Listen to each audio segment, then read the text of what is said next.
अस्सलाम वालेकुम। हम लोगों ने क्रिएट टेबल देखा था, कैसे टेबल को क्रिएट करते हैं, कैसे डिफरेंट डेटा टाइप्स बताते हैं, कैसे डिफरेंट कंस्ट्रेंट लगाते हैं उसके साथ, कैसे फॉरेन की और प्राइमरी की को जो है वो एसोसिएट करते हैं उसके साथ। अब हम मूव करेंगे ऑल्टर टेबल की तरफ। ऑल्टर नाम से पता लग रहा है, ऑल्टर का मतलब ये है कि टेबल के अंदर अगर आपने कोई चेंजेस करने हो।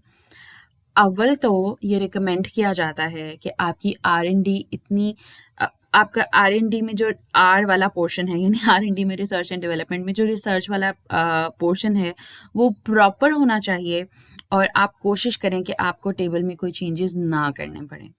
आप जब टेबल को पेपर पे बना रहे हो तभी आप उसके सारे फ्लॉज देख लें और कोशिश करें कि ये फ्लॉज जो हैं यहीं पे दूर हो जाएं। जब एक दफ़ा आप टेबल बना लें तो फिर आपको चेंजेस ज़्यादा ना करने पड़े।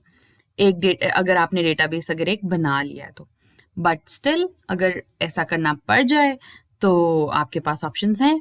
आप एक नया एट्रीब्यूट ऐड कर सकते हैं एक टेबल में, आप एग्जिस्टिंग एट्रीब्यूट को ड्रॉप भी कर सकते हैं टेबल से, आप डेटा टाइप चेंज कर सकते हैं एक एट्रीब्यूट की, और आप एक टेबल के एक एट्रीब्यूट का नाम चेंज कर सकते हैं, और उसके साथ एसोसिएटेड कोई जो कंस्ट्रेंट है उसे ऐड भी कर सकते हैं और ड्रॉप भी कर सकते हैं। ड्रॉप टेबल में आपको कब ऐड करना पड़ सकता है नया एट्रीब्यूट? लेट्स सपोज आपको तब ऐड करना पड़ सकता है जब आपको लगे कि आप कह सकते हैं कि आपने एक स्टूडेंट था, आपने कहा इसका जीपीए मेंटेन करने की ज़रूरत है, वो यूनिवर्सिटी में आ गया, but with passage of time you realise कि कुछ जगहों पे कुछ स्कॉलरशिप के लिए, कुछ रेफरेंसेस के लिए आपको एफएससी के मार्क्स भी चाहिए होते हैं। तो उस वक्त आपने कहा ये तो बच्चों के एफएससी के मार्क्स ही नहीं मैंने अभी तक जो है वो सेव किए हुए, तो आप एक नया एट्रीब्यूट बना सकते हैं एफएससी मार्क्स के नाम से। अब उससे होगा क्या? उसका एक मसला ये होगा कि आपने पहले रिसर्च सही तरह से नहीं की, इसलिए इसका मसला ये होगा कि अब आने वाले तो सारे स्टूडेंट्स का आप एफएससी के मार्क्स भी एंटर करेंगे जब आप उनको रजिस्टर करेंगे। आप उनसे उनकी इन्फॉर्मेशन ले रहे होंगे, पर जो एग्जिस्टिंग स्टूडेंट्स हैं उन सब की वैल्यू ना ला जाएगी उस टेबल में। देखा, अब ये मसले मसाइल होते हैं। अगर आपको ऑल्टर करना पड़े तो ये मसले होते हैं कि इसका मतलब है कि आपने डिज़ाइन ठीक नहीं किया, तो आपको थोड़ा सा जो है उसकी वजह से बैकलैश आता है। लेकिन फिर उसका ये तरीका है कि जितने भी स्टूडेंट्स हैं आप उन्हें कह सकते हैं किसी फॉर्म के थ्रू के वो अपने एफएससी के मार्क्स आपको सबमिट करा दें, या ऑफिस में आके आपको अपना एफएससी का रिजल्ट सबमिट करा दें।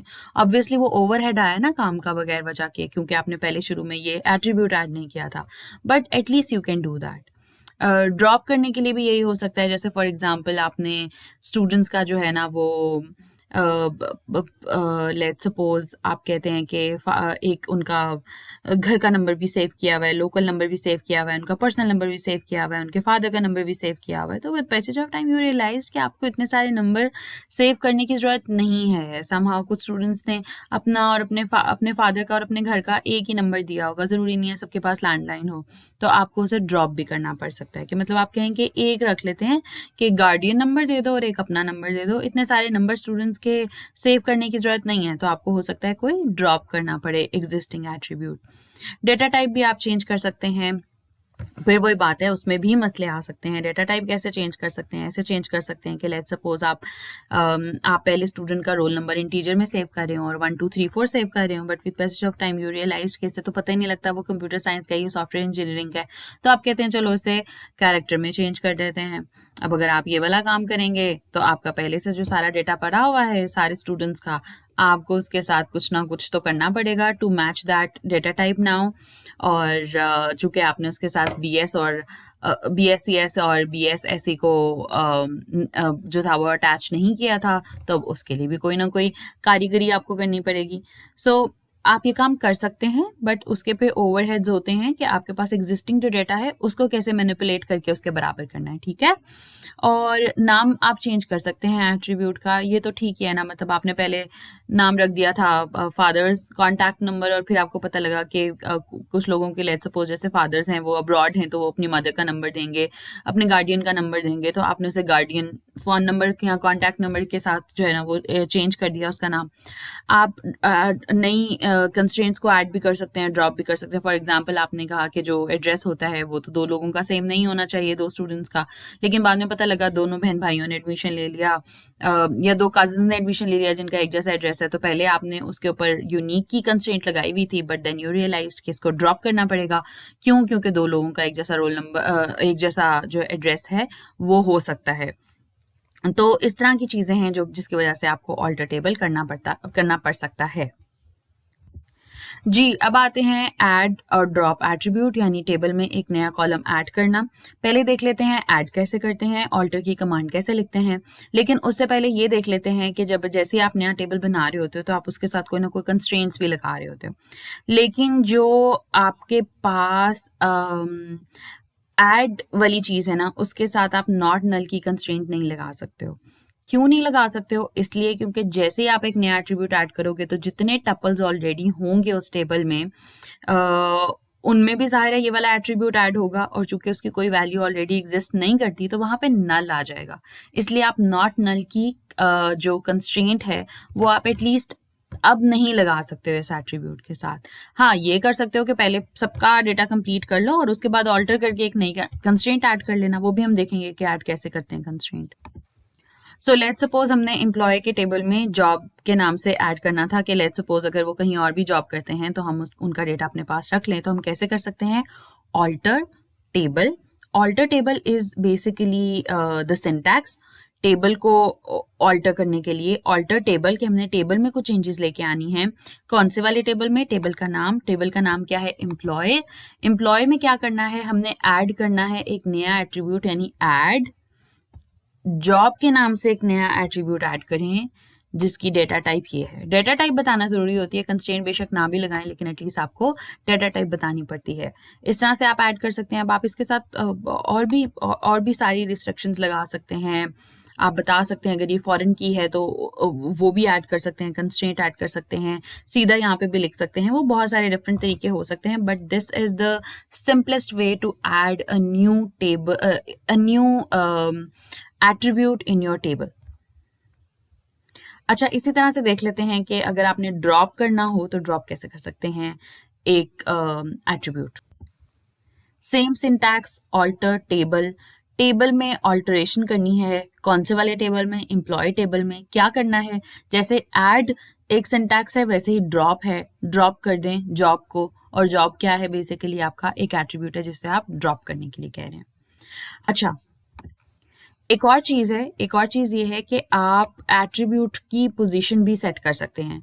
लेट्स सपोज आप चाह रहे हैं कि जैसे आपने एक नया, अगर आपने ईमेल आईडी ऐड करना है इस वाले स्टूडेंट के टेबल में, तो अगर आप सिर्फ लिखेंगे ना आप अपने पास alter table student add email ID, तो इससे क्या होगा?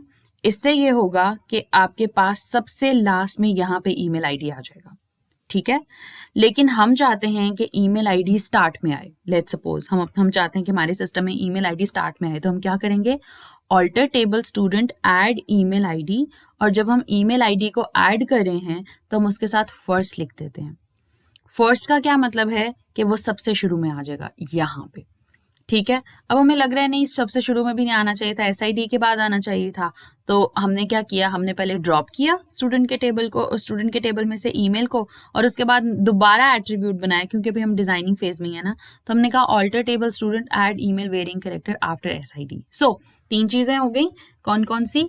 आप ऐड कर सकते हैं email ID without telling any position कि वो कहाँ पे आएगा, तो वो बाय डिफॉल्ट किधर चला जाता है? टेबल के सबसे आखिर में, आखिरी एट्रीब्यूट के आगे जाके लग जाता है।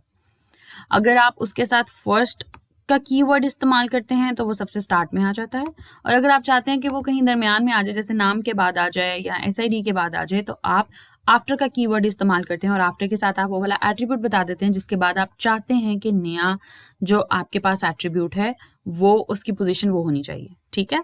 अब देख लेते हैं कि हम डेटा टाइप कैसे चेंज कर सकते हैं एक एट्रीब्यूट की। सो लेट्स सपोज पहले हमने जो था उसका साइज छोटा रखा था ईमेल आईडी का, और फिर भी रियलाइज कि कुछ लोगों का नाम इतना बड़ा होता है, मतलब @ucp.edu.pk तो सबका सेम होगा, लेकिन पहले वाला जो इनिशियल होता है, जो आपका बेसिकली यूजर नेम होता है, वो इतना इतना बड़ा हो सकता है कि उसके लिए 20 या 30 जो है वो आपके पास कैरेक्टर्स काफ़ी नहीं हैं, तो आपने कहा कि हम ऐसा करते हैं कि इसका साइज़ जो है वो बड़ा कर देते हैं, ठीक है। तो जब आपने ये वाला काम किया तो कैसे करेंगे, दोबारा वही वाली बात, ऑल्टर टेबल, टेबल का नाम, उसके बाद आता है मॉडिफाई। मॉडिफाई का मतलब क्या है कि आप मॉडिफाई करना चाह रहे हैं, आगे क्या आएगा, उस आपके पास उसका नाम, एट्रीब्यूट का नाम जिसे आप मॉडिफाई करना चाह रहे हैं। तो आप मॉडिफाई करना चाह रहे हैं किसको, alter table student modify email, और कैसे कर दें, आगे आप उसकी डेटा टाइप चेंज कर दें। ये ऐसे आप डेटा टाइप चेंज कर सकते हैं। अच्छा, कभी कभी ये पता लगता है कि आपको सिर्फ डेटा टाइप चेंज करने की जरूरत नहीं है, बल्कि आप उसका नाम भी चेंज करना चाह रहे हैं। तो एक तो है मॉडिफाई, कि जो ऑलरेडी एग्जिस्टिंग चीज है उसको सिर्फ मॉडिफाई कर दें, और चेंज क्या करता है, चेंज करता है कि पूरी की पूरी चीज को चेंज कर दें, मतलब उसका नाम भी चेंज कर दें और साथ ही साथ उसकी डेटा टाइप भी चेंज कर दें।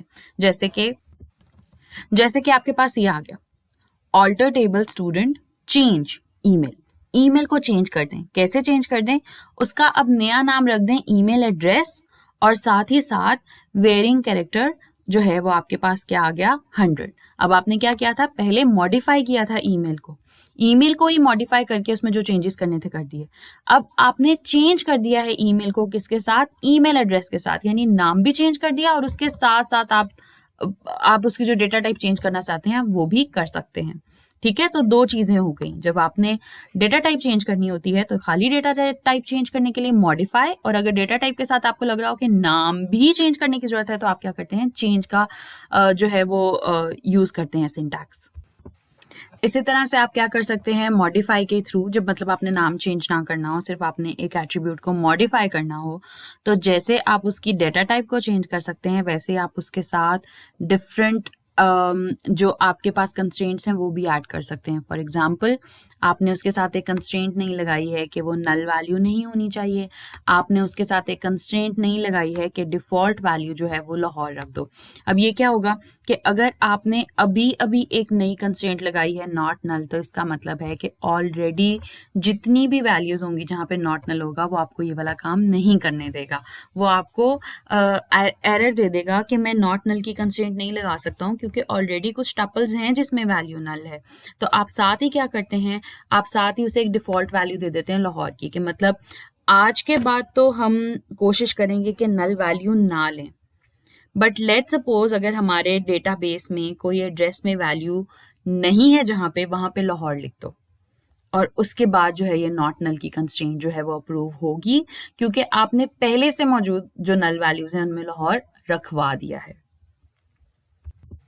और अगर एग्जिस्टिंग आपके पास कोई डिफ़ॉल्ट वैल्यू हो और उससे आपने चेंज करना हो, तो उसके लिए आप क्या करते हो, उसके लिए आप करते हो ऑल्टर टेबल स्टूडेंट, स्टूडेंट के अंदर ऑल्टर करना है।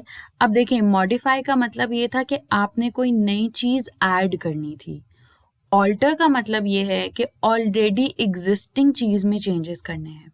जब आपने पहली बार ऐड करना था एट्रीब्यूट के साथ कोई डिफ़ॉल्ट वैल्यू, तो आपको मॉडिफाई लिखना पड़ा, लेकिन जब ऑलरेडी आपके पास लाहौर वैल्यू थी तो उसको चेंज करने के लिए आप क्या करते हैं, आप कहते हैं ऑल्टर टेबल स्टूडेंट, स्टूडेंट के टेबल में चेंज करो, ऑल्टर एड्रेस, एड्रेस में चेंजेस करो, क्या, सेट डिफ़ॉल्ट वैल्यू कर दो कराची की।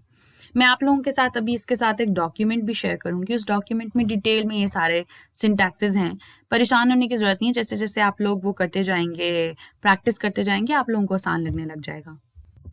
इसी तरह से आप ये काम भी कर सकते हैं कि अगर आपने रिमूव करनी हो वैल्यू तो वो आप कैसे कर सकते हैं, ऑल्टर टेबल स्टूडेंट, स्टूडेंट के टेबल में ऑल्टरेशन करनी है, ऑल्टर एड्रेस, एड्रेस में जो है वो हमें मसला है और उसे आप क्या करना चाह रहे हैं, ड्रॉप डिफ़ॉल्ट, ठीक है। तो जब आपने एक नई डिफ़ॉल्ट वैल्यू ऐड करनी थी तो आपको उसे मॉडिफाई करना पड़ा, but once you are done with that तो उसके बाद क्या है कि एक नई चीज़ आ गई है आपके टेबल में, अब आपने उसको क्या करना है, उसको ऑल्टर करना है, यानी उसमें चेंजेस करने हैं जो ऑलरेडी एग्जिस्टिंग चीज़ है, तो उसके लिए आपने ऑल्टर का ये सारा सिंटैक्स देखे ना। टू चेंज डिफ़ॉल्ट वैल्यू आपको क्या करना पड़ेगा, alter table student, alter address, set default Karachi, और मतलब एग्जिस्टिंग लाहौर था, और अगर इसी को रिमूव करना हो तो आप क्या करेंगे, ऑल्टर टेबल स्टूडेंट, ऑल्टर करो एड्रेस को और उसकी ड्रॉप कर दो डिफ़ॉल्ट वैल्यू जो भी उसकी डिफ़ॉल्ट वैल्यू थी।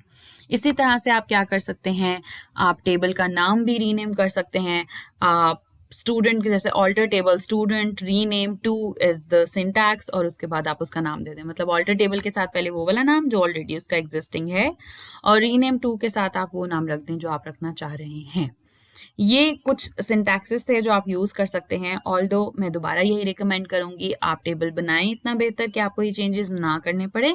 बट ऑब्वियसली अगर आपका डिज़ाइन इतना अच्छा नहीं है तो देयर इज़ अ पॉसिबिलिटी आपको ये सारे काम करने पड़े। Thank you so much.